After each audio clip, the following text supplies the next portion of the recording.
Well, welcome everyone. Thank you for tuning in for tonight's panel discussion about the railroad and the art of place and anthology. My name is Scott Lotus, and I am President and Executive Director of the Center for Railroad Photography and Art. And it's our pleasure to bring another of our Zoom presentations out to you. We've been trying to do these once a month for the past 18 months now. And we have quite a few of them up on our YouTube site. You'll be able to find this one there later. That is at youtube.com/railphotoart. That's youtube.com/railphotoart, all one word. And you'll be able to find all of our past presentations on there now, and we'll be adding this one in another week or so. But in the meantime, we're going to get things started right away. The Center is a nonprofit organization that, in addition to these online presentations, we have photography collections, we do presentations, conferences, traveling exhibitions, and we also publish books. And tonight's show is about our newest book, which I'll get into in just a moment. One quick point of order to note is that two of our panelists are in the Northeast, which is experiencing the potential for some severe thunderstorms tonight.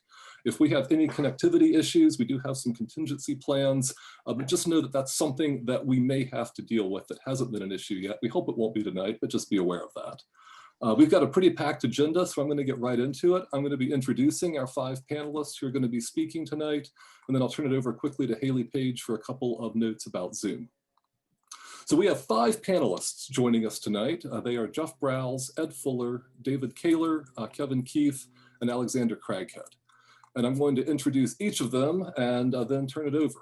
So starting with Alex, Alexander Benjamin Craghead is a curator, researcher, photographer, and historian who writes about the intersection of technology, representation, and landscape. His work has appeared in Boom, California History, Railroad Heritage, The Smart Set, and several other regional and national publications. He holds a Ph.D. in architectural history from UC Berkeley, where he teaches in the American Studies program. Jeff Brouws has been photographing the American cultural landscape for the past 35 years. He is the author of Approaching Nowhere, and his photographs are in numerous public and private collections, including Harvard's Fogg Museum and the Whitney Museum of American Art. He is a renowned book designer, and he serves as a director for the Center for Railroad Photography and Art. Edd Fuller remembers visiting his grandparents near Roanoke, Virginia, and seeing the last Norfolk and Western steam locomotives hauling coal along the James River. That experience fostered a love for the railroad and the landscape surrounding it. Edd lives in the foothills of Virginia's Blue Ridge Mountains, and he edits the Trackside Photographer, a wonderful website focused on the places, people, and stories that define the railroad landscape. Kevin P. Keefe is a Milwaukee-based journalist. He was the editor of Trains magazine from 1992 through 2000, and he served as the magazine's publisher. He then rose to vice president editorial at Train's parent firm, Kalmbach Publishing Company, and he retired from that position in 2016. His award-winning book, 1225, The Life and Times of a Steam Locomotive, was published in 2015, and Kevin also serves as a director for the Center. David Kahler is a fellow of the American Institute of Architects. He received his Bachelor of Architecture degree from Syracuse University and his Master of Arts in Architecture from Princeton. For 36 years, he ran a private architectural practice based in Milwaukee, Wisconsin, and he served as president of the Milwaukee Art Museum from 1974 until 1976. He authored The Railroad and the Art of Place, which the Center published in 2016, and his vision led directly to the larger exploration of the theme in our new book, which is called The Railroad and the Art of Place, an Anthology. This is it. David is also the longest serving director of the Center, having joined our board in 2000. I should also mention that our exhibition of David's photography, The Railroad and the Art of Place, just opened at the Groman Museum in downtown Milwaukee, where it will be on display through December. You can buy that book on our website, and you can also pre-order the new book on our website. We'll begin shipping this November 1st. And I'd also like to add that both of these books were generously funded by the Kahler Family Charitable Fund so that all of their proceeds benefit the Center directly. We'll put links for purchasing them in the chat below. And I'll now turn it over to Haley Page, our exhibitions and events coordinator, who has just a couple of housekeeping notes about Zoom. Yeah, thank you, Scott. Well, if you're joining us, this is going to be old news to you, but just for those who are new joining us tonight, Zoom has two functions in order to get in contact with us as the panelists. One is the chat function. Please use that to send in comments about the presentation as we're going along, and also to chat amongst yourselves. You can direct who you want your messages to go to in the drop-down tab just above the text box on the side. If you have questions throughout the presentation, please put those in the Q&A function at the bottom. We will have a Q&A session at the end of the program with some questions that the presenters have themselves, and we'll also sprinkle in some from the audience. So please use the Q&A function at the bottom there for any questions you have. And with that, I'll turn it back over to Scott, or I suppose, Jeff, are you ready to jump in? I'm ready. All right, let me get the screen up and ready for you. Okay, how's that look? Okay, so let's see, give me the cover and we'll start playing. All right. The imprint of the railroad on the North American landscape remains indelible. As the compelling photographs in this unprecedented volume show, the industry's history has created a physical presence to match its status as an economic or cultural force. If you look hard enough, you can see the railroad everywhere, spanning vast plains, conquering great mountain ranges, insinuating itself into the most intimate corners of towns and cities along the way. It demonstrates the enduring relationship between art and place.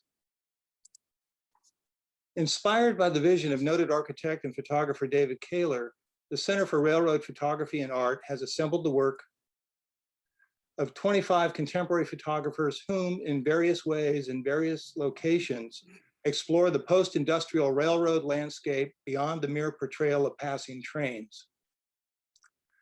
Their work is augmented by a rich selection of 19th and 20th century images gleaned from public archives and museums, as well as a novel presentation of satellite imagery downloaded off the internet from Google Earth. Narrative essays by many of the photographers round out the book's content, offering historical context as well as deeply personal insights into what drives their art. In The Railroad and the Art of Place, an anthology, we experience a richly evocative world of isolated prairie towns, once grand railway terminals, small town depots, imperious mountain main lines, sprawling locomotive facilities, congested factories new and old, steel mills, and lonely grade crossings. In every image, the emphasis is on exploring the broader railroad environment, its architecture, its sense of place, its essence, and its feeling.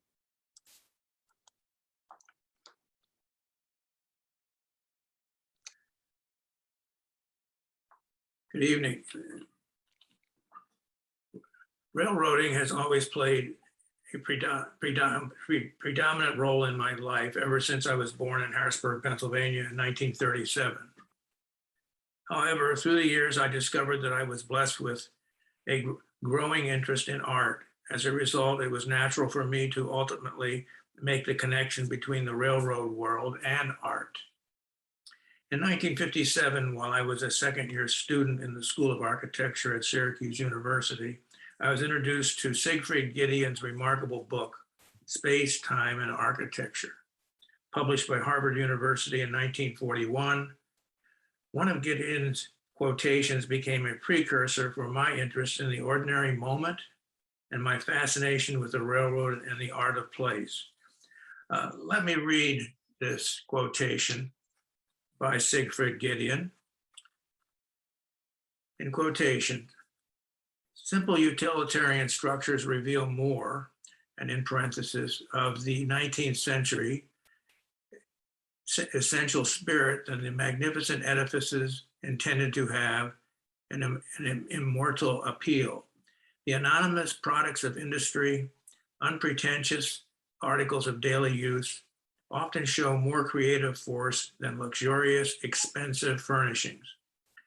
Picasso once wrote, "The artist is a receptacle for emotions, regardless of whether they spring from the heaven, from earth, from a scrap of paper, from a passing face, or from a spider's web. That is why he must not distinguish between things. Quartier de noblesse do not exist among objects." The historian has to take the same attitude toward his material. He wants to know the truth about life, and he must take it where he finds it. It will not do for him to study only the highest artistic realizations of a period. Often he can learn more about the forces that shape its life from the common objects and utensils, which are the undisguised products of its industry. End of quotation. At the same time, during 1957, I was in the process of learning how to paint with watercolors in a basic design course. It was during the spring semester that my fellow classmates and I were carted out into a rural area near Syracuse to undertake plein air painting for the first time. Our professor encouraged each of us students to select our own particular subject matter. Immediately, I spotted a New York Central Railroad track highlighted with a semaphore signal and a track repairman bent over a switch adjacent to a long row of railroad hopper cars. Voila, I had hit pay dirt. 3 hours later, I had completed my assignment. I suddenly realized for the first time that I had discovered the underlying logic of the art of place in a railroad setting. Art came first, / railroad second. This relationship became the keystone for artistic expression in my architectural practice and eventually for my growing passion for railroad photography. Today, our book, The Railroad and the Art of Place, an Anthology, is the latest product based on this phenomenon. When I decided to create this book, my original intention was to focus narrowly upon the remains of the Bangor and Aroostook Railroad's repair facility in Milo / Derby, Maine, where I had paid numerous visits with camera in hand. Fortunately, my friend Scott Lotes suggested that if I were to publish another book for the Center for Railroad Photography and Art, I might want to broaden the scope of my undertaking by enlisting the input of a host of additional railroad photographers who might share my passion for the theme of art first, railroad second. Thanks to Jeff Brouws, he was able to corral 25 photographers. Hopefully you will agree with me that the printing of this book is ample proof that the change of course was worth the effort. At this point, allow me to interject one of my photographic analogies. Some of you may wonder when you see some of the photographs in this book, either this book, my first book, or the book that we are now dealing with, they gravitate towards detritus in my photography.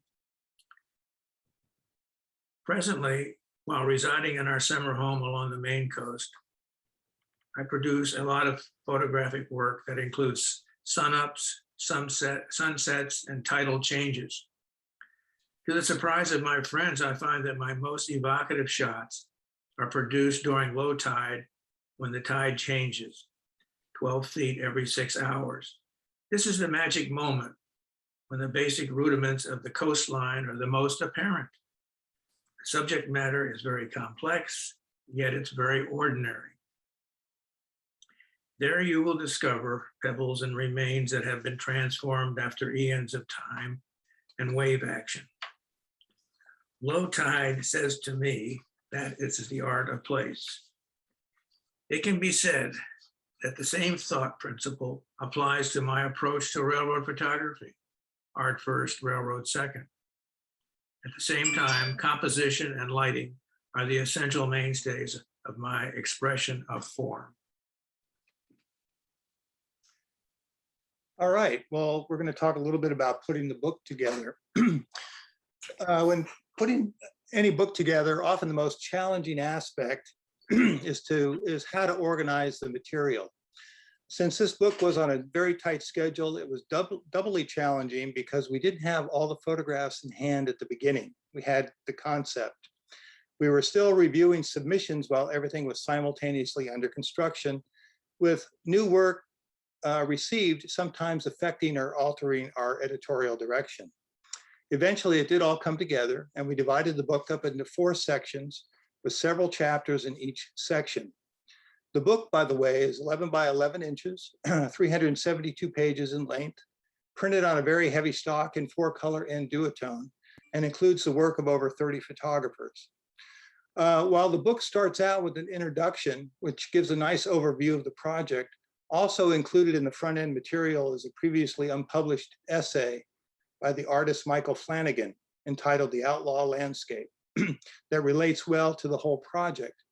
And it includes a preface to that essay by Matt Kiersted, a noted Flanagan scholar. Anyway, back to the layout of the book, organization of the book. Section 1, which we titled Photographic Projects Exploring Specific Places or Regions of the Railroad Landscape, has us looking at Lou Abildinger's take on North Dakota railroading, David Kahler's moody photographic tone poem to the former Banger and Aroostook's shop complex in Derby, Maine, Kevin Scanlon's intimate photo essay of Thurman, West Virginia, John Fasulo's brief glimpse of New Haven's Maybrook Yard in its last days, and then a piece of mine on the ex-Santa Fe Pocket Yard in Great Bend, Kansas that served the surrounding agricultural communities. In the next section, which we titled Series of Photographs Exploring a Particular Aspect of the Railroad Landscape, we take a long look at Michael Froyo's exquisite large format images made along the ex-Pennsylvania Railroad main line, visit the switching districts of Portland, Oregon, via some fine prose and photography by Alex Craghead, with additional images by Wayne Depperman and Scott Lotus. In the next chapters, we see appropriated imagery from Google Earth satellites that look at the remnants of roundhouses across America from a bird's eye view. Visit the grain elevator districts in Buffalo, New York, in work that I've done there over the past 20 years. Take a quick glance from the cameras of David Kahler again at the coaling towers at North Main Junction in Bangor, Maine, and see a selection of steel mill images made around Pittsburgh done by Kevin Scanlon, Orrin Helbach, and Kevin Tomasic, who also wrote the splendid text for this chapter, which we called Steel Valleys. And then in the last 3 chapters of this section, which are titled Rural Depots, Sightings and Place Names, and Traces and Transformations, we have Alex Craghead again supplying us with poignant ruminations on such topics as station architecture, historic preservation, the demise of the rural depot in everyday life, how railroad places got their names, and then concludes with a discussion of space and place and how time transforms and reconfigures both the historic and present-day railroad landscape. Images by a variety of photographers, including Drake Hokanson, Chad Smith, and S.R. Bush, collectively fill these chapters. Section 3 takes us on a tour of historical 19th and 20th century images made by numerous photographers, including Alfred Stieglitz, William Rao, Walker Evans, John Vachon, and Marion Pulse Wolcott. Last but not least, in our final section, Section 4, the book ends with a selection of contemporary images by Travis DeWitt, Todd Heido, Andrew Borowitz, John Sanderson, Eric Williams, and John Free. We then conclude with a short piece that Edd Fuller wrote called True Places, which he'll read to you now. Take it away, Ed.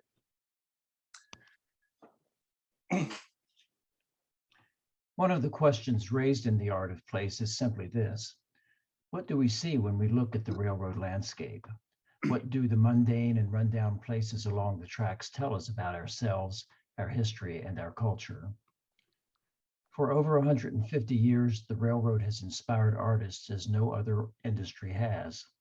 The web of tracks that spread westward across the new nation bound it together commercially and culturally. The railroad changed the world, but transformation brings loss. The work of pioneering photographers in the 19th century suggests a landscape that would never be the same.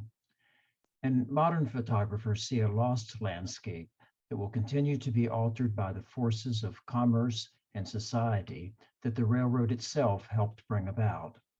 One way or another, every photograph is about loss, an instant in time that can never be brought back.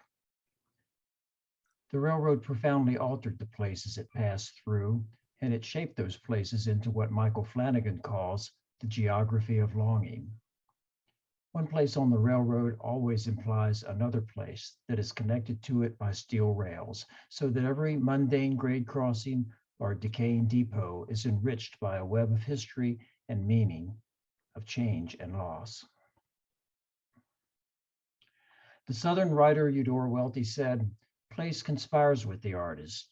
We are surrounded by our own story. We live and move in it."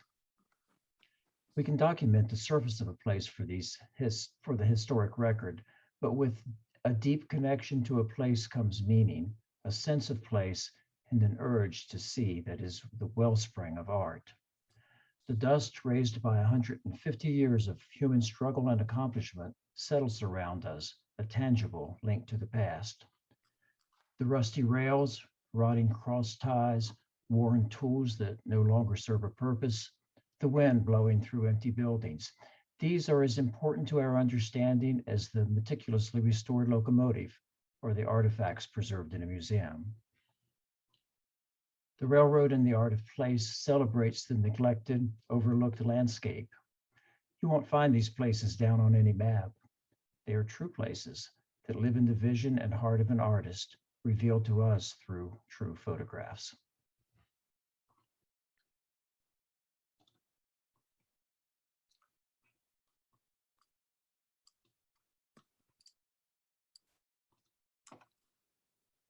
Well, good evening, everyone.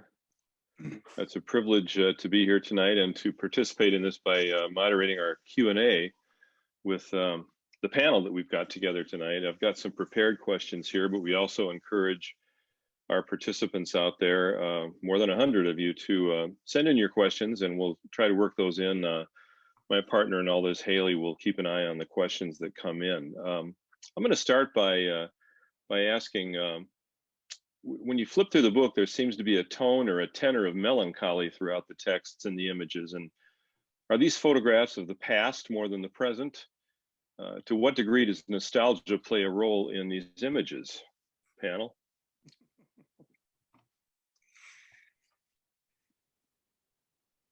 Well,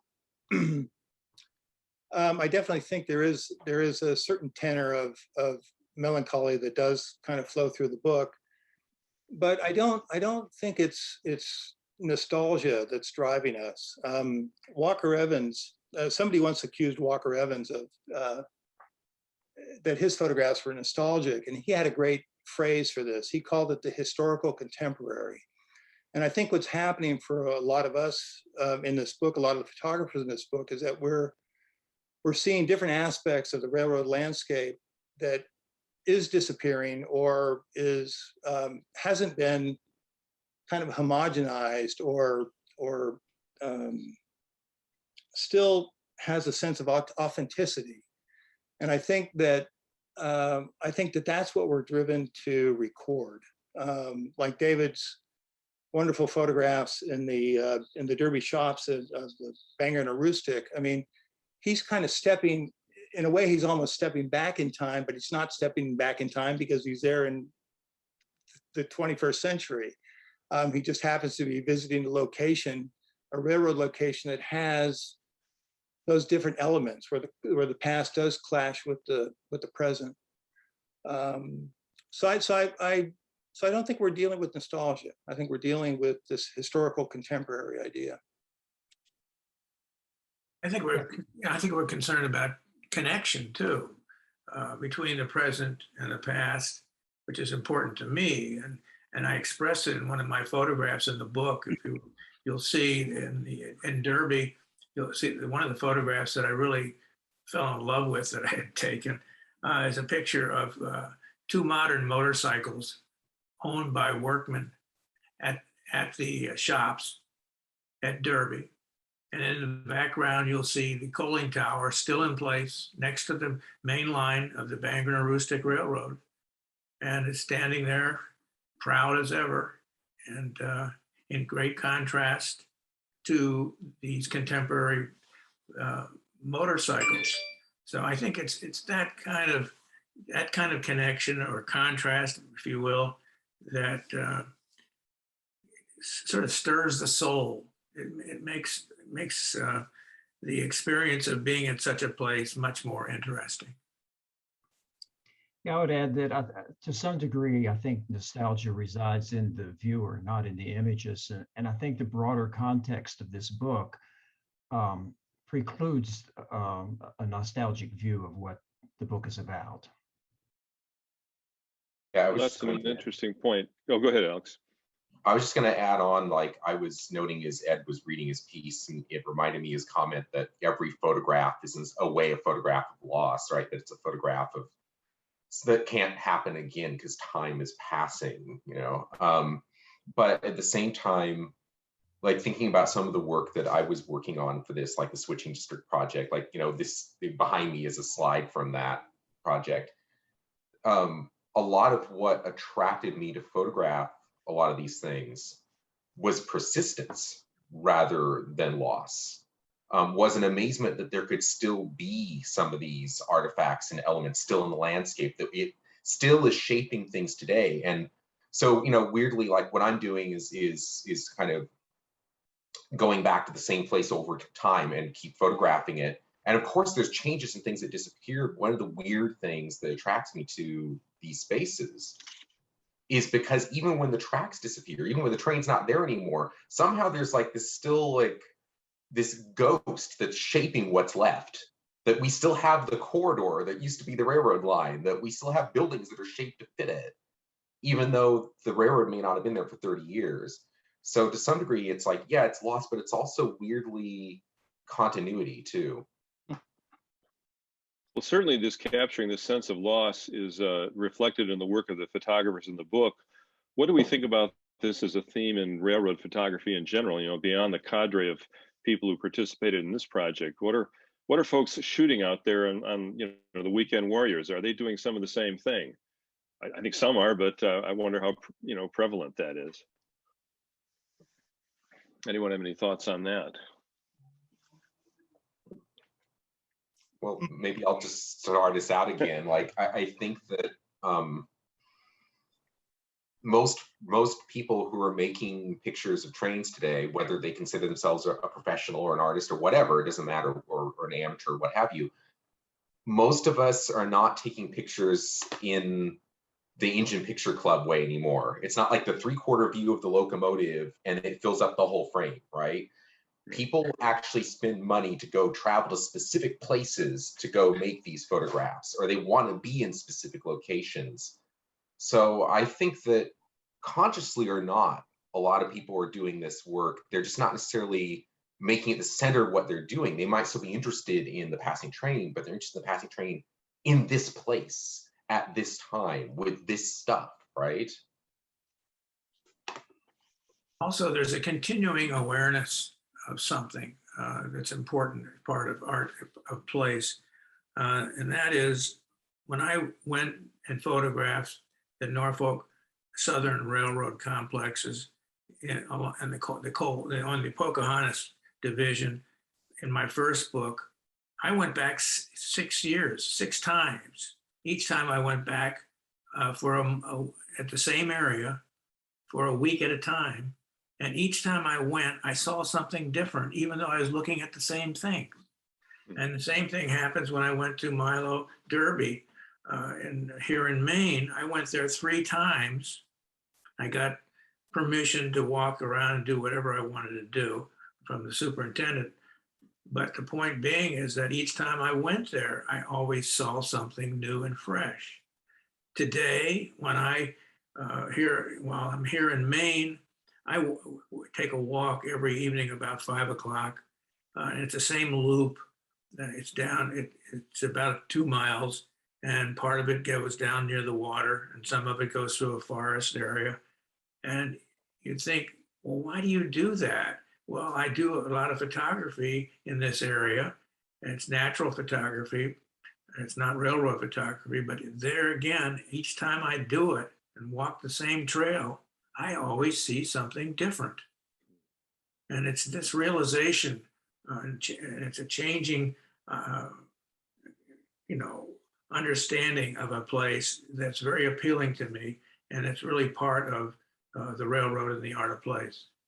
Well, You have to go to these places 3 or 4 or 5 times, maybe more, to really see it. Well, I was going to Yep. say, one of the topics that we were going to talk about tonight was how does a photographer go about sort of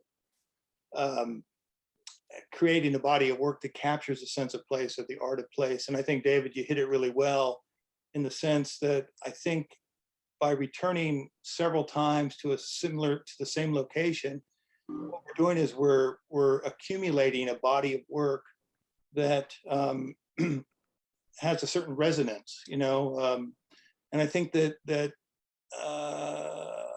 in terms of photographs that capture that sense of place, I mean, I think that what we're trying to do is we get to a location and we have almost like a physical response to it. We have an emotional response to it. We have a visual response to it. Sometimes these locations feel so photographically rich. It's like sitting at a banquet table. I mean, you can't consume all the photographs that you want to make. And so, Right. So that's why I think we go back repeatedly to many of these locations.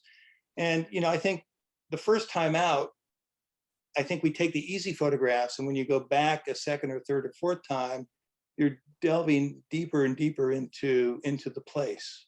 And I think it eventually does work into your soul in a way. It affects. Well, as an extension to that, let me ask each roundtable participant to maybe give us their own definition of what constitutes art of place. What's a photographer depicting when he or she's capturing a sense of place? How does a photographer go about capturing that art of place or sense of place in their work? Maybe it's worth asking too, does place even matter? And how does it matter to various people?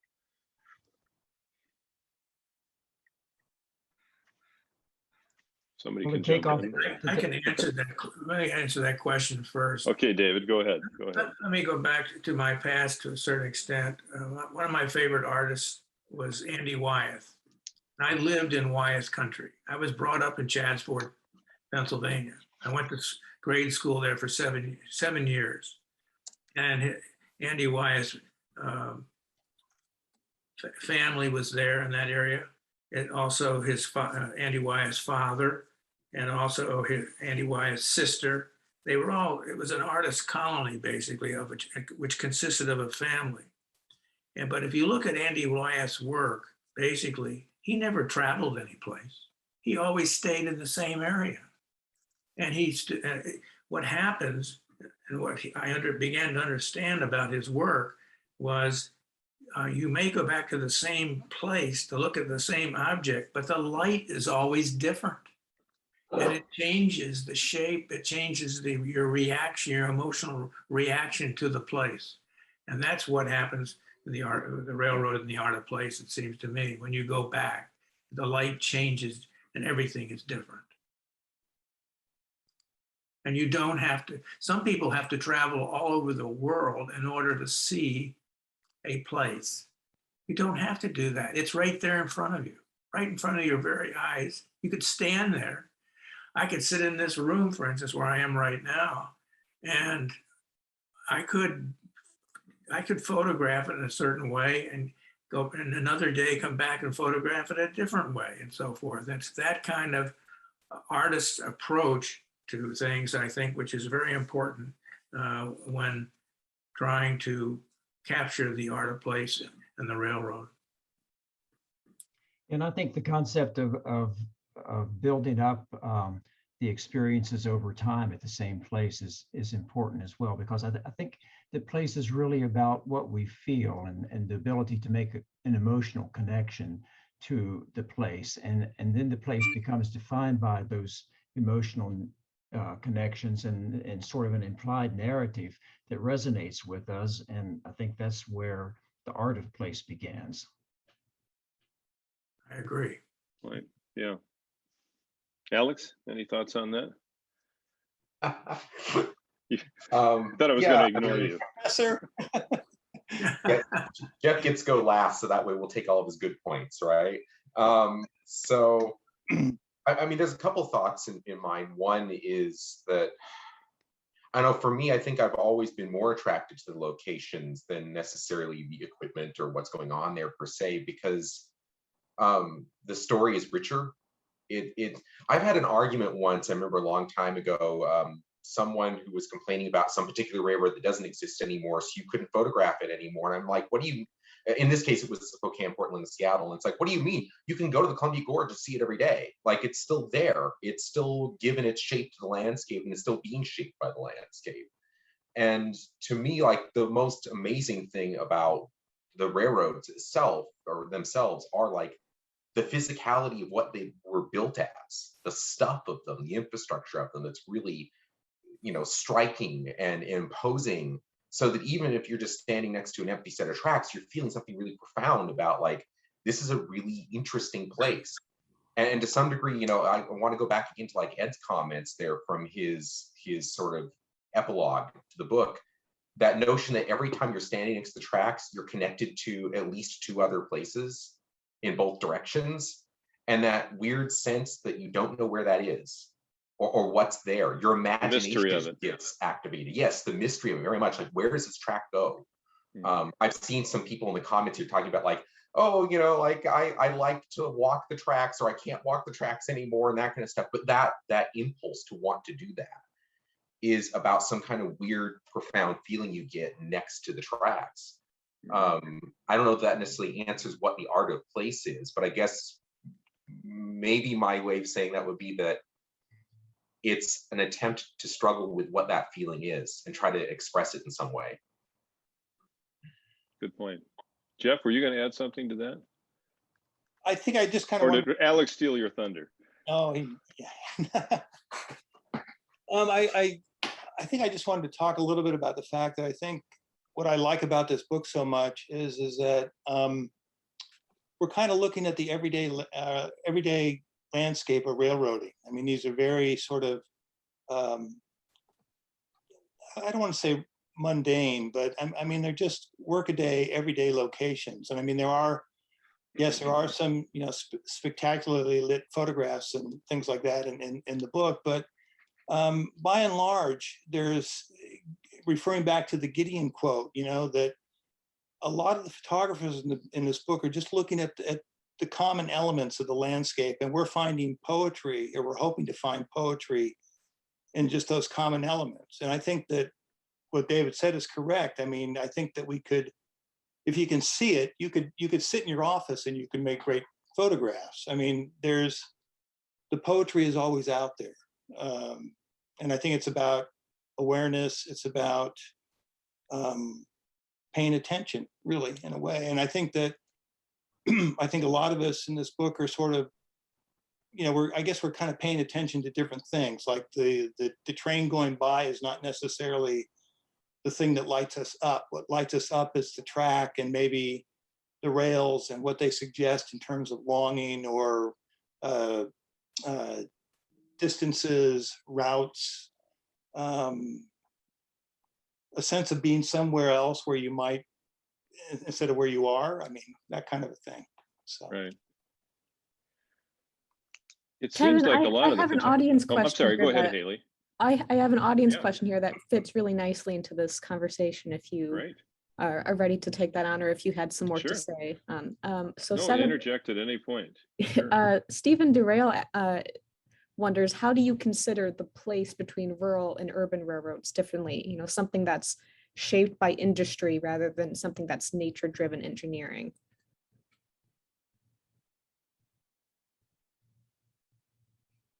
Okay. I'm sorry, say, Well- say that again real quickly. Urban versus, bucolic,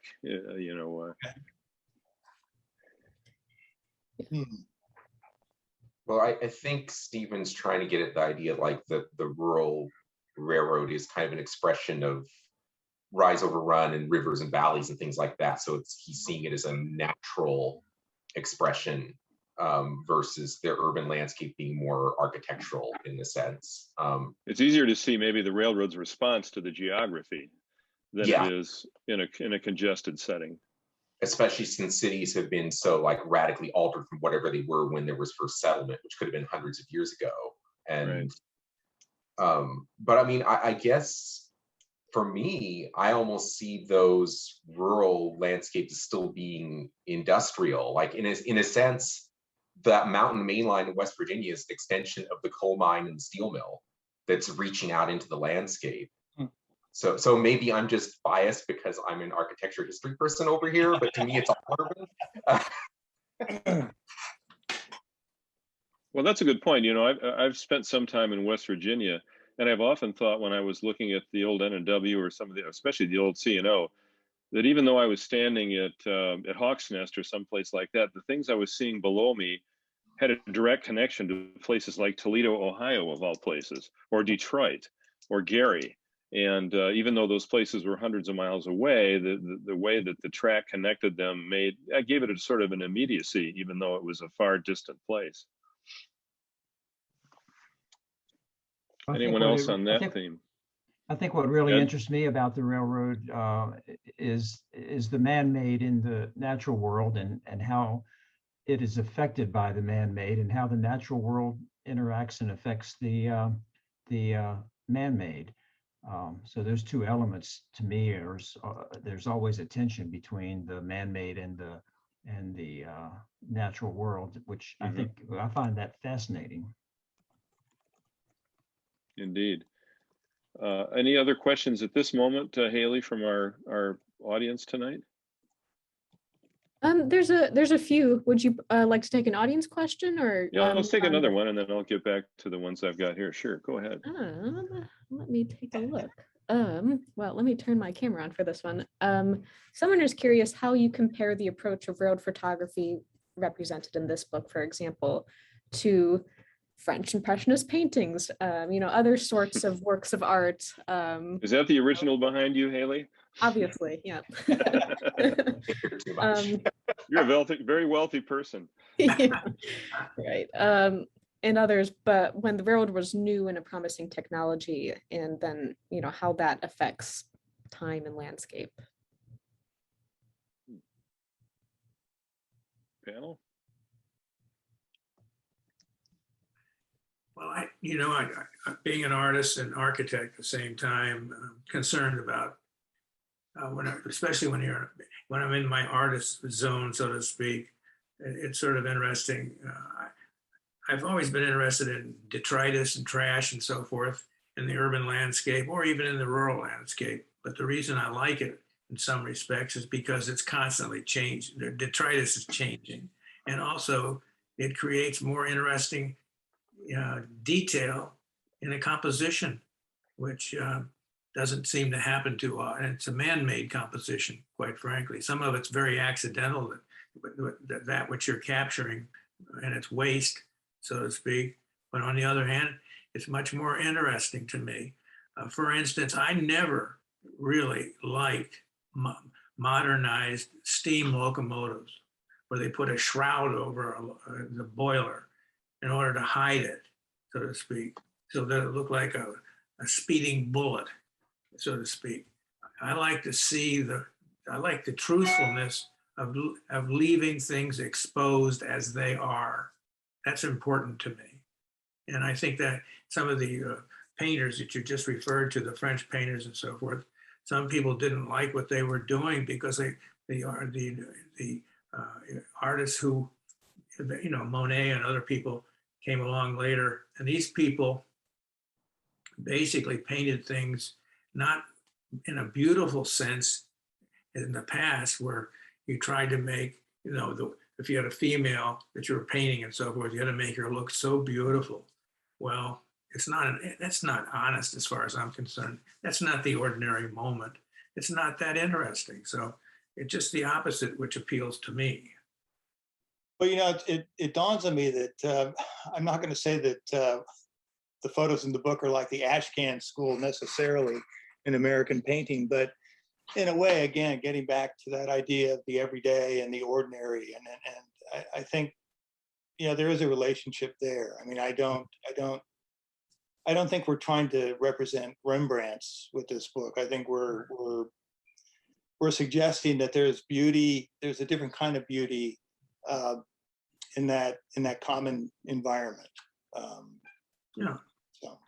Well, Edward Hopper, you know, the American painter, you know, painted, you could say a lot of the things he did, it looked like they were melodramatic or melancholy in their presentation, but because he basically highlighted or featured loneliness and things like that, and captured it.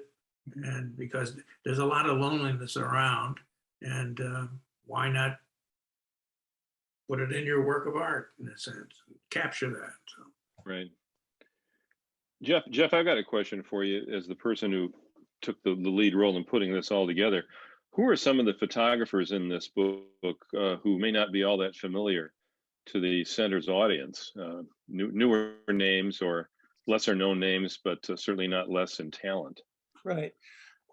Well, I was able to reach out to several photographers that I knew had, you know, were working. How do I say this? They're not rail enthusiast photographers, but they were photographers that part of their work encompassed images of railroading and things like that. So one of the photographers that I reached out to was Andrew Borowitz, and he just actually retired.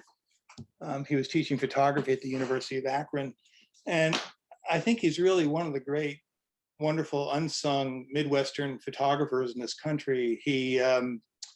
I became aware of his work, I think, back in the 90s. He did a book called Along the Ohio. And all of his work has really been concentrated for the last 40 years in the Rust Belt, essentially. And in fact, I mean, there's a wonderful pairing in the book.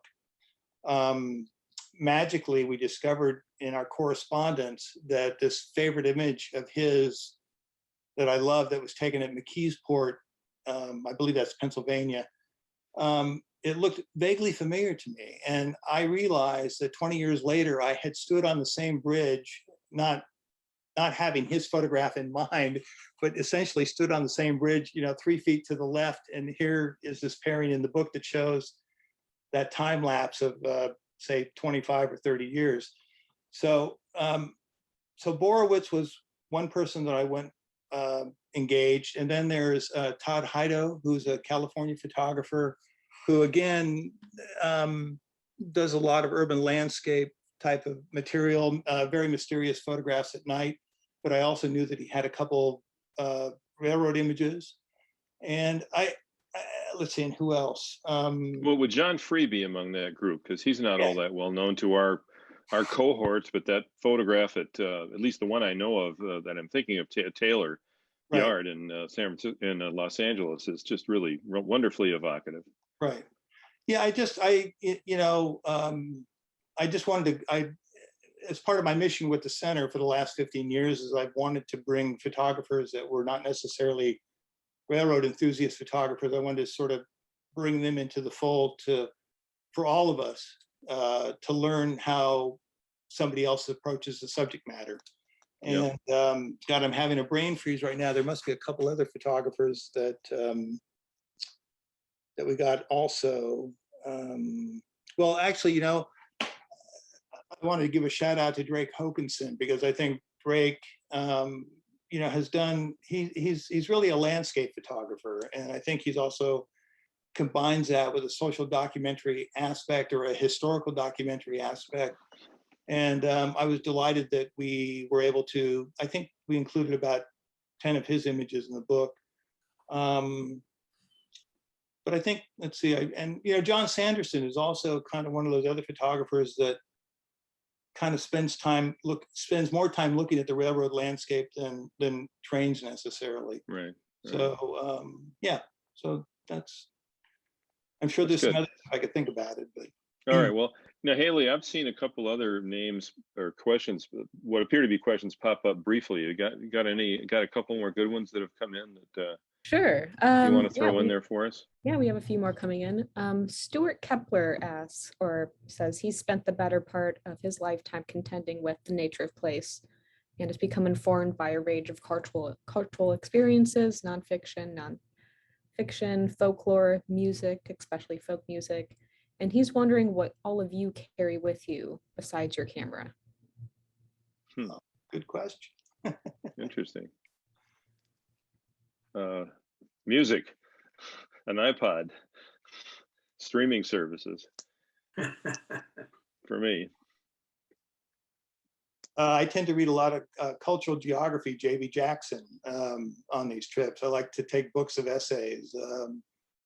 Jackson said that, is this right, Alex, that landscape is history? Jackson probably defined landscape about 100 times. So, you know, there's a whole essay which he spends basically 3,000 words coming up with every possible definition, then describing that he doesn't like any of them. So.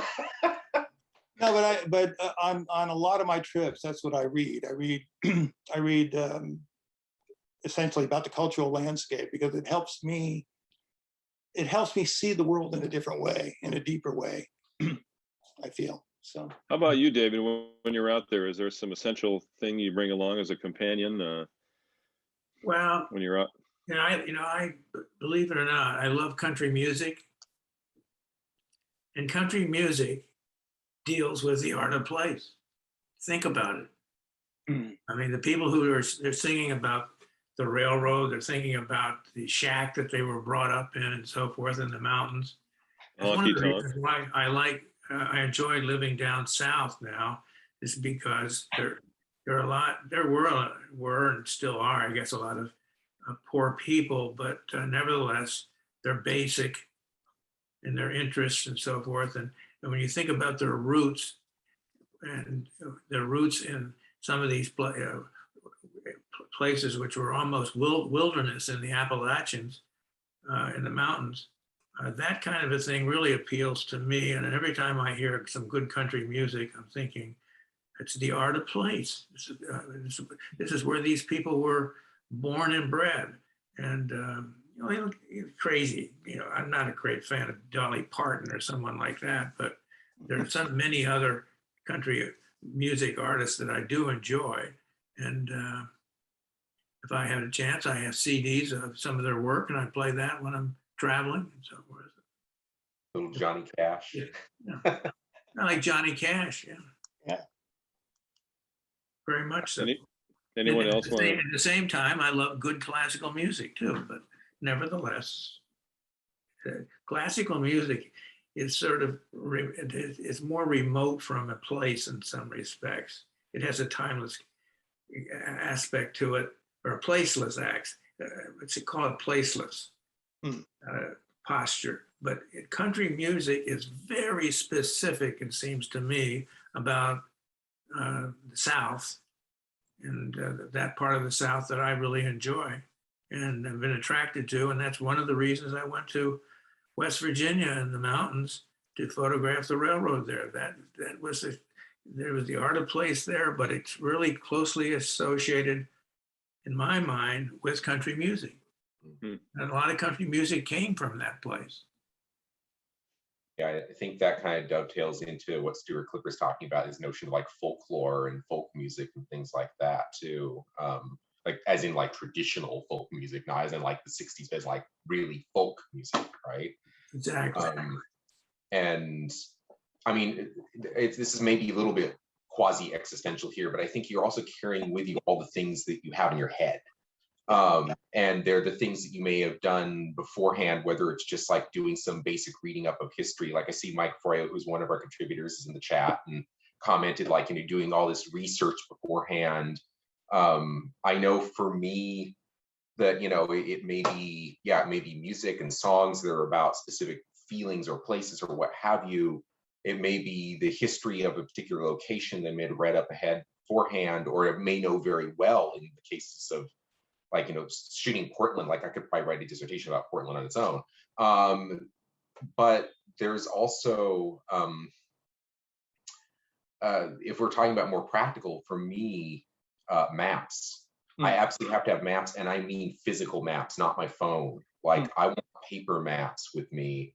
And sometimes I'll make photocopies of them so I can mark them up with pens and things and stuff and just like annotate the heck out of them.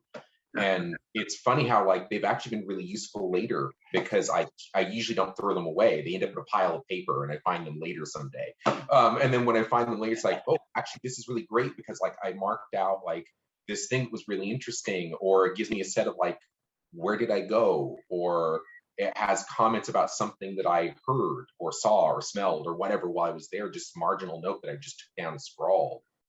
And all that kind of informs not just like what you're doing in the field that day, but it may form like why you go back and what you want to go back and see again. And it's kind of this thing that goes across time. Right. Jumping back a minute to country music, the beat of country music is very similar to the beat that you associate with a steam locomotive driving wheels when it's driving along. So that kind of rhythm is in country music, and they sing about that. A lot of people do. The railroad affected a lot of these people. Well, now that we've produced this wonderful book, how confident are we, or what are our feelings about whether or not this book maybe will help set out a new direction for books like this, or a different way of thinking about and visualizing the railroad? Can we be so bold to maybe suggest this book and this whole approach, might be influential among the people that we associate with? Obviously, we hope so, or we wouldn't have gone to all this trouble, right? Right. Well, I think the book really kind of shows that there are kind of different branches of railroad photography, and I think that I know for myself, back in the 80s, when sort of the homogenization of the whole railroad industry really started to happen. I mean, I think that's when I personally sort of became less interested in the physical trains and actually became more interested in the landscape. And the truth is that so much has disappeared that, but there are still elements and still traces of the railroad out there. Like in my hometown here, I mean, it was there were 3 or 4 railroads that came through these small little towns that all eventually merged into the New Haven. And because it's an agricultural community, a lot of the landscape really hasn't changed. So all those right-of-ways are still sort of out there if you know where to look for them. And so I don't know, I just find that, I guess my hope for the book is that it does provide some openings for people that, railroad photographers that maybe already working in one direction, maybe they can add the photographs in this book can kind of help them generate a couple different tools for how they might approach their work. I think it's also really important. I was thinking about this today that I think a lot of photographers are maybe gravitating more toward working on specific projects. And I think that this book kind of helps, in that direction as well. I mean, it shows what happens when you do make a commitment to a place and you return. And like, for instance, like with Alex and his work in rephotography in Portland, that could be, it sounds like it's going to be a long-term project. It could be a 40-year project, right? I mean, every 5 years you go back and you document, what you've done before. And I think So I think those things are kind of interesting. And I also noticed that as you age, you know, and you create this archive of 30 or 40 years, you know, it just feels good. Feels good. So that leads me to another question of about the notion of the series approach to photography. Maybe someone can sort of define that, because there's evidence throughout the book of people approaching the themes they want to explore in a series kind of format, which also makes me think of the typologies that you've done before, Jeff, to depict certain aspects of the railroad physical plant. But there's a lot of that in this book. And do we see evidence that more and more photographers are kind of taking that approach? I think for me, one of the main takeaways from the book was how the camera can be used as a tool for exploration. And I think that's an important concept that as photographers, we often forget. I know I'm guilty of getting out and getting to a place and looking for that killer photograph that'll get a lot of Instagram likes. But, the camera is a wonderful tool for exploring. And I think the book really reflects that. Very true, very true. Yeah, I just add on to that. Like, I think I don't see the book as a manifesto so much as a love letter. It's more an evocation of this kind of work, and I don't know that we necessarily intended like, oh, we want other photographers to go do this sort of stuff necessarily. But at the same time, I think regardless of what you're interested in, if you're a photographer and you're watching this right now, like I don't think it matters necessarily what subject you're interested in, what really lights your fire on this. But one of the things you could take away is this notion of having more patience, of going back again and again, whether that's over a space of days, a space of years, a space of decades in some cases. So some of that project kind of ethos, I think you get more out of it. You get more satisfaction out of it too. You may or may not get more photos because you may find that you don't like some of the photos you've already made and you want to do them over again, right? But I think that there's something to be said for, instead of this sort of, I'm going to get airline tickets, I'm going to go to this one place and take a picture, or I'm going to only take photographs at these particular famous places, or I'm only going to photograph this one kind of thing very briefly, to be more expansive, to pay attention to everything that Ed's saying, like, let's just look at everything, because what's the worst that can happen? You have a photograph that you delete, you have a print that you don't make because your negative just stays a negative. Like, it's not that big of a cost. right. But the satisfaction you may get back out of that is much higher. Yeah. Well, the other thing, there's another aspect to all this too, and that is the technology of photography. I take a lot of photographs now with my iPhone, believe it or not. And some of the photographs that you'll see in that book were taken with my iPhone, especially Northern Main Junction, for instance. And one of the interesting things about that is I don't carry my Leica around anymore because I don't have to, because the iPhone I keep in my pocket and I can photograph anything I want to at any time I want to, any place. And I can catch the moment, which I couldn't do if I had to say, oh, I like that. I'm going to have to go back home, get my camera and come back. Well, the lights changed and you don't have the same thing. I mean, you can catch the ordinary moment now with an iPhone camera, which is phenomenal. Or a Samsung. Pardon? Or a Samsung. Yeah, no, that's a good point. That's a good. I think some of the stuff I've taken with my iPhone just blows me away when I bring it up full size on my computer screen, and I can't even believe it's this little thing no bigger than a cigarette box. Right. And it's so one thing accurate, that go ahead. it's so Go ahead, accurate. David. It's so accurate you can count the leaves in the grass. I mean, it's amazing. Yep. It is. It really truly is. Haley, any other fresh questions we've gotten from our gallery that is making an impression on you?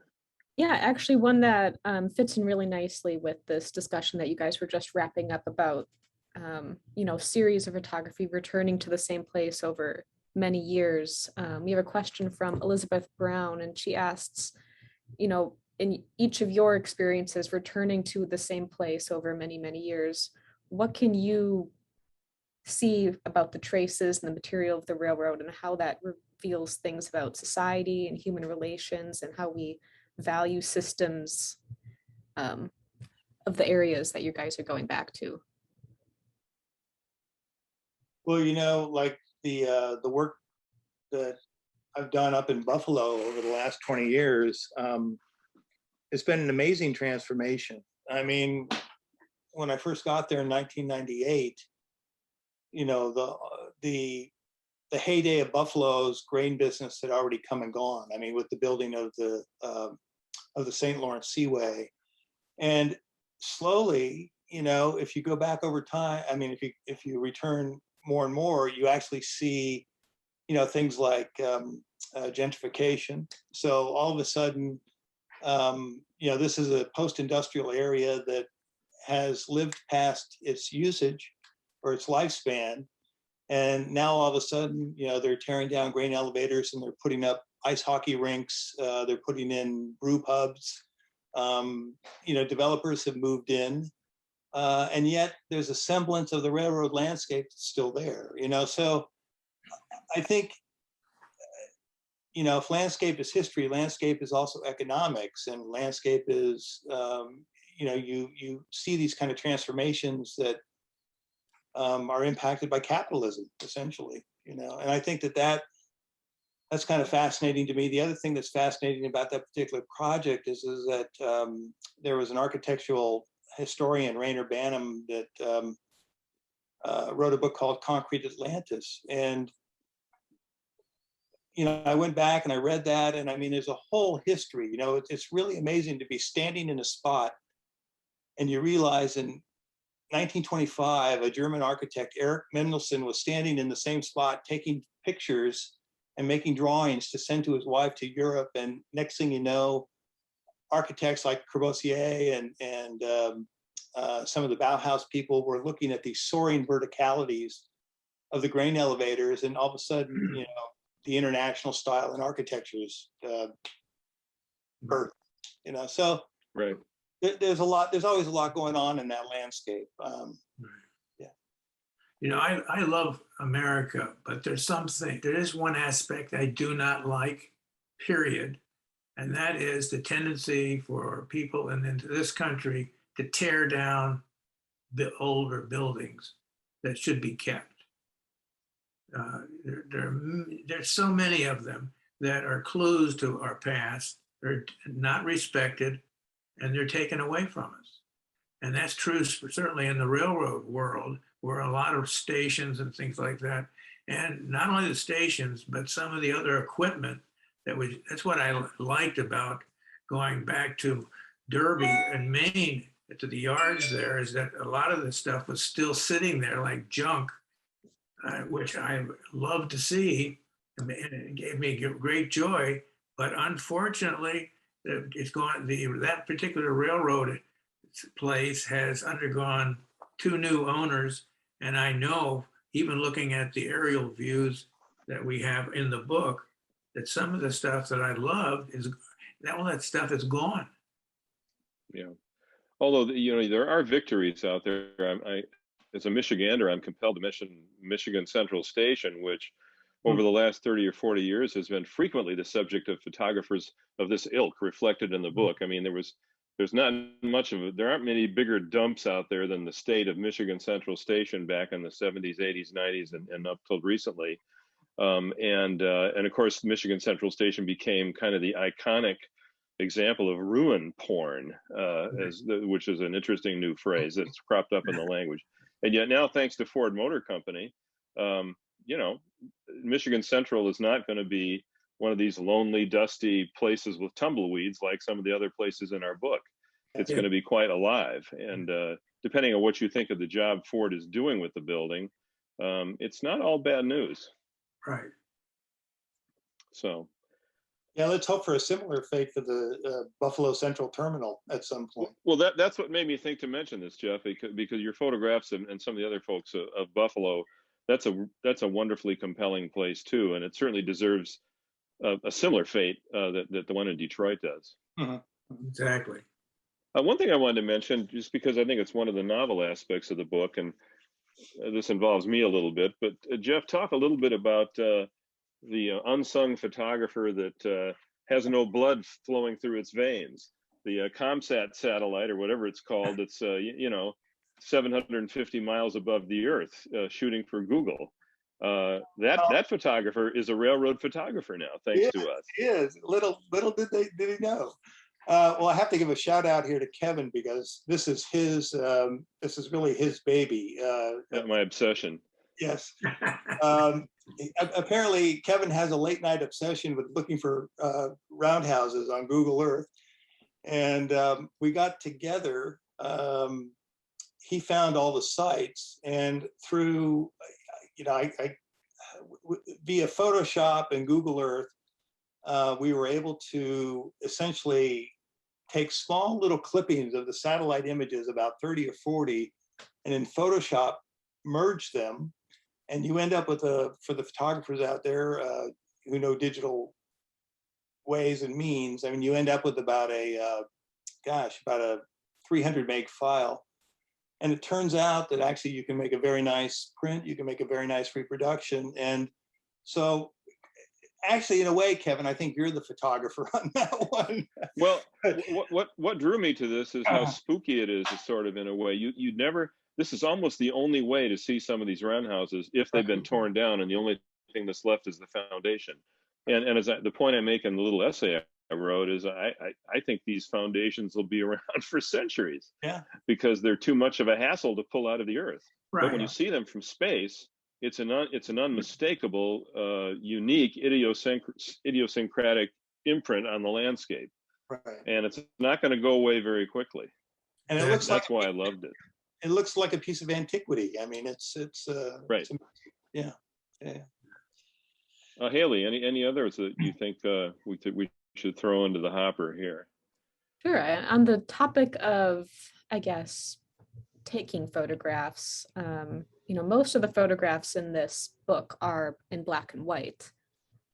So when you're looking at a live scene, for those who focus more on black and white imagery, how do you visualize it in black and white while you're seeing it in color? Interesting. I think about it because it forces you to grapple with composition immediately.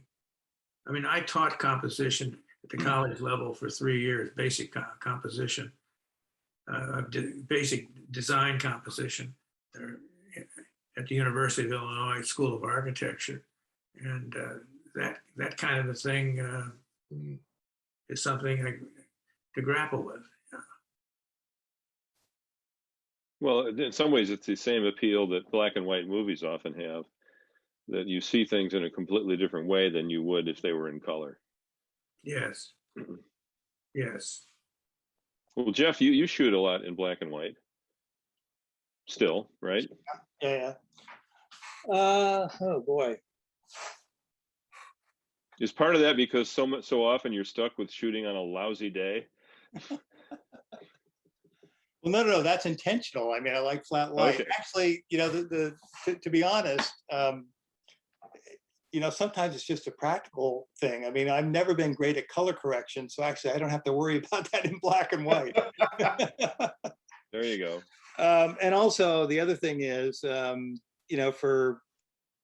the recent projects I've been working on, I was able to still process my own film. So that was kind of another reason I gravitated toward black and white instead of sending the color out.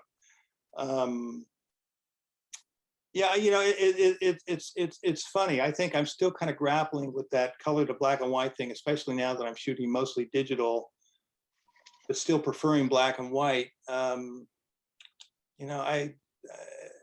sure it has something to do with visualization, but David could probably answer that. Well, the beauty of the iPhone and digital photography is that you can take a picture in color, look at it, and then if you want to, you can change it to black and white instantaneously. And you can study the light, you can study the composition, you can study the shape of things, the detail, which you can't do very well in color photography. Color photography, you're looking more at the color sometimes than and what kind of effect you get, but it's not the same as getting down to the basic form of the photographic expression. It's nice to have the choice, actually. You know? Right. Yeah. You don't like it, go back to the original if it was done in black and white or color or whatever. I've done that many times. Mm-hmm. Well, I think we have to recognize that many of the people that we were most influenced by as photographers were Right. black and white photographers. You know, that's sort of the standard. I won't call it the standard, but that's, you know, as you look back over history and you look at some of the most famous photographers, railroad or otherwise, they were working in black and white. Right.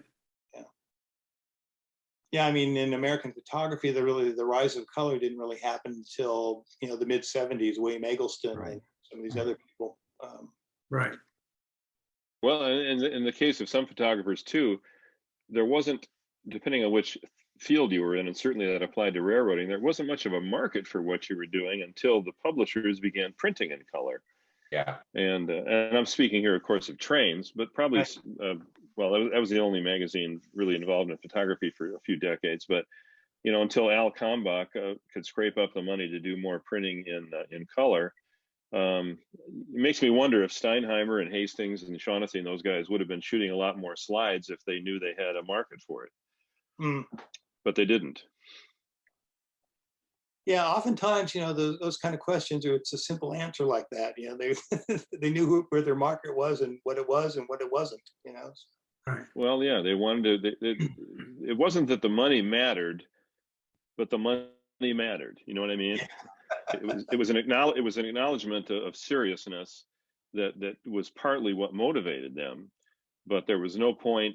Well, obviously there was a point in shooting slides because we have a lot of wonderful slides from the 50s and 60s that we're very grateful to have. But those guys who really wanted to get published really didn't have a market for color. Mm-hmm. So. Well, it's interesting because what drove, I think, in part, color into the print media was advertising. And you look back at some of the early photographers like Saul Leiter, some of the early color photographers like Saul Leiter, they were working in advertising. And so, you know, as advertising moved toward color, it made color available more editorially. You know, you could open up a 16-page form of color now because you had enough advertising to pay for it. Yeah. Good point. Although an interesting side note to that, the most famous advertising photographer in our little world was Link, but he shot in black and white. Right. And yet he came from a world in which there was, you know, probably a lot of color photography going on. I don't know who his clients were beyond, you know, the Norfolk and Western, but when he went after something he truly loved, he did it in black and white. So. Anything else, Haley, that struck that caught your attention? Yeah, I have an interesting one for you. So we've been talking a lot about the art of the railroad landscape and how that's changed over time. Eric Williams poses a really interesting question that there is just a lot of nostalgia baked into the theme of art of place. But if this book was developed in the 1950s, how would that affect, or how would the development of the concept be different? A lot of the photographs would be a lot cooler. There'd be more stuff. Right? Who doesn't want to see a roundhouse with a bunch of tenders sticking out of the door? Rather than cobwebs. Anyway, sorry. No. I don't know. Maybe then it would have been a book of like in the 1860s sites that we were all moaning over or something. You know, there's the possibility. Yeah.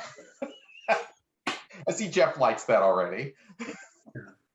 Well, no, I'm thinking that book would have been like maybe Jack Delano's photographs from the 40s, right? I mean, all the images that he made around Chicago. I mean, it would have been a vital industrial environment, you know, and that's not what we're depicting in this book necessarily.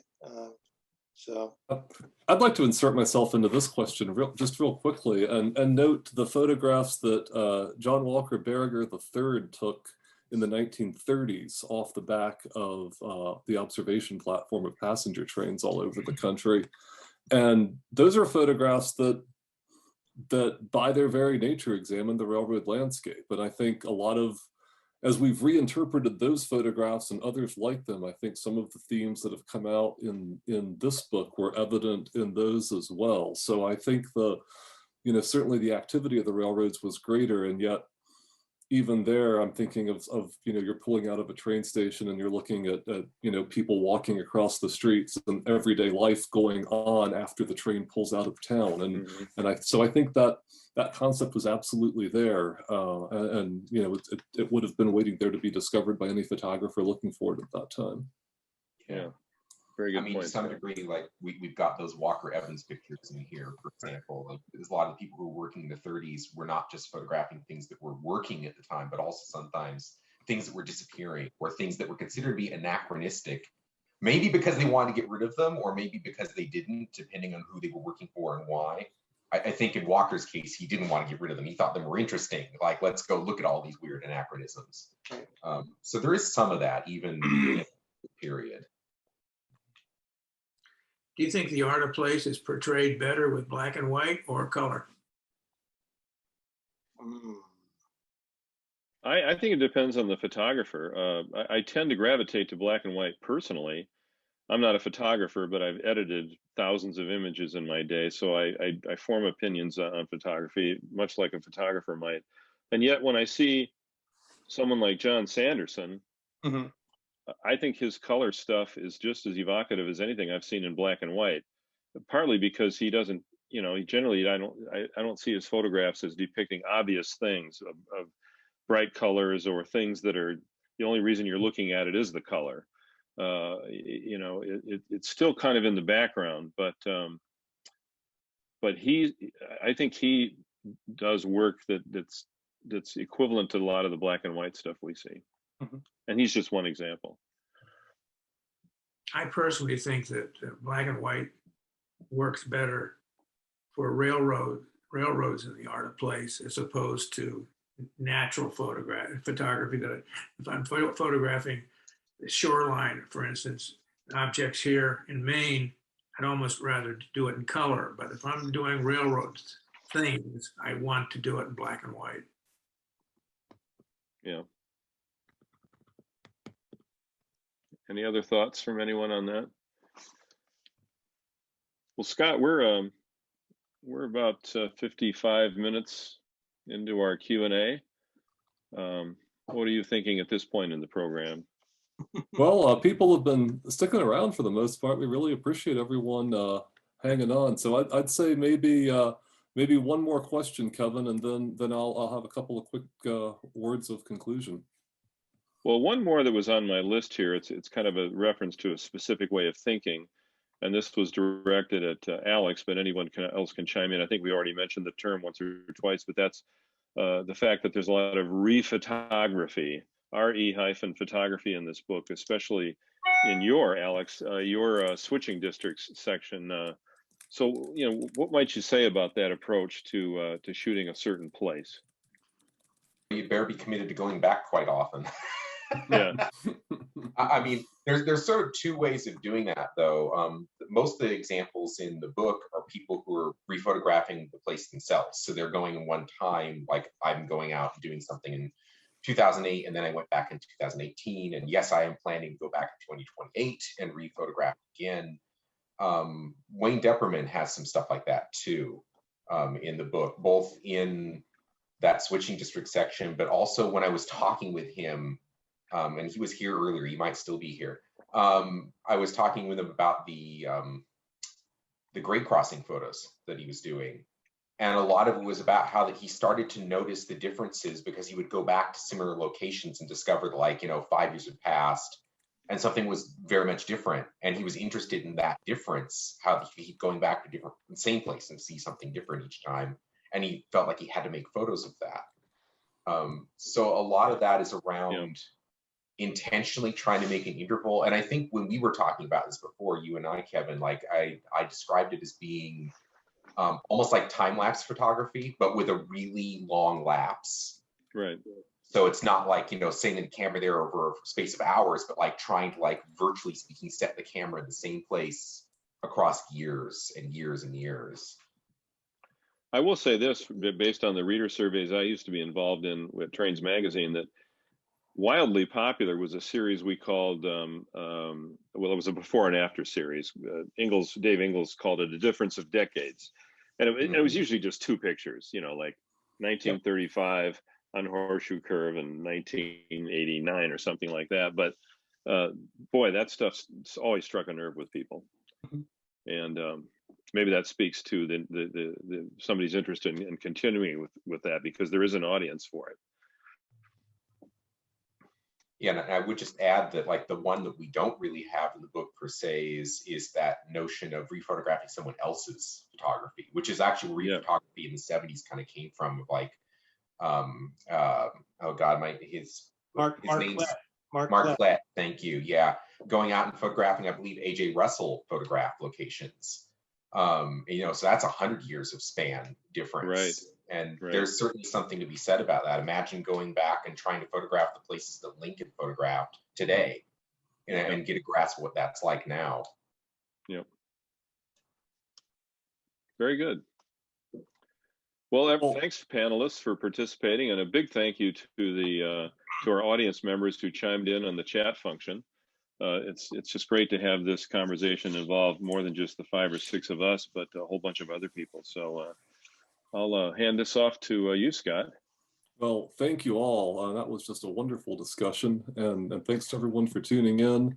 I know we got through most of the questions. I think we missed a few, but if you have questions you didn't get answered, send us an email and we'll try to get something back to you in the not too distant future. You know, this may have been a mistake here, leaving me with the last word tonight. I'm still one of these guys who likes to go out and wait for that train to come by in just the right light. And I hope I'll always enjoy that. It's something I truly love. But I've noticed in the process of doing that you spend a lot of time waiting. And you spend a lot of time waiting for things that don't happen. It can be frustrating. And those photographs of trains going by in beautiful light, they are a truth, but they're only one truth. And what we've seen tonight and what we have in this book are many other truths that also exist. And they point us in directions, I think, that we can explore with our cameras. As Ed says, we can use these as tools of exploration to dig deeper and to find out more about what makes these places special, about what makes the railroad this object of longing for all of us. And that's one of the things that's really exciting to me about this project, and why I'm so proud to be a part of it, and proud that the Center's publishing it. So again, this is the book, The Railroad and the Art of Place, an anthology. It's a hefty tome. You can get a good workout picking it up and reading it, but I think it's a fantastic value. It's beautifully produced. And really showcases some wonderful and I think very thought-provoking work. And it is available now for pre-order on our website. I think Haley can drop a link in the chat about that. We'll begin shipping this on November 1st. And again, I'd like to thank the Kahler Family Charitable Fund for generously providing financial support for this publication, as well as our previous Art of Place book that allows all the proceeds from these to benefit the center directly and support all of the work that we do. We're so grateful for that. We're so grateful for all of you who support us as members and who make gifts. That makes possible everything that we do, literally, and we can't thank you enough. So thank you again for tuning in. I will point out one nit to pick with you, David. I've really come to greatly appreciate Dolly Parton's country music. I think there was a fantastic podcast that came out about her during the pandemic that came on. Haley's jumping in with the voice of support there. But there was a wonderful podcast that came out from Radiolab about Dolly and her influence in country music, her songwriting. If you're looking for a good podcast, whether you like the music or not, I highly recommend it. Yeah, I did see it. So again, we'll start shipping the book November 1st. Links in the chat window. If you're looking to tune in for our next show, that'll be Bon French presenting about our Railroaders project on October 5th. We did get a couple of questions that we answered just by in the chat function about women photographers. We do, of course, have Marion Pulse-Walcott in this book. We're going to be hearing from at least 3 women photographers in our November Zoom presentation. That's going to be a mini Saturday conference on November 13th. Certainly there's probably more men than women out there photographing trains and railroads, but there, I think, is a growing number of women also approaching this topic, and we look forward to showcasing some of their work alongside that of everyone else. So we'll have some of them coming up on November 13th. Should be a great day of just some really great photography then as well. So mark your calendars for that too. And again, we'll have this and all of our other presentations up on our YouTube channel at youtube.com/railphotoart. That is all one word. Haley, I think we'll have this up sometime next week. Thank you again, everyone, for tuning in and joining us tonight. Thank you, panelists, for your comments and your contributions to what I think is a really fascinating and fantastic project.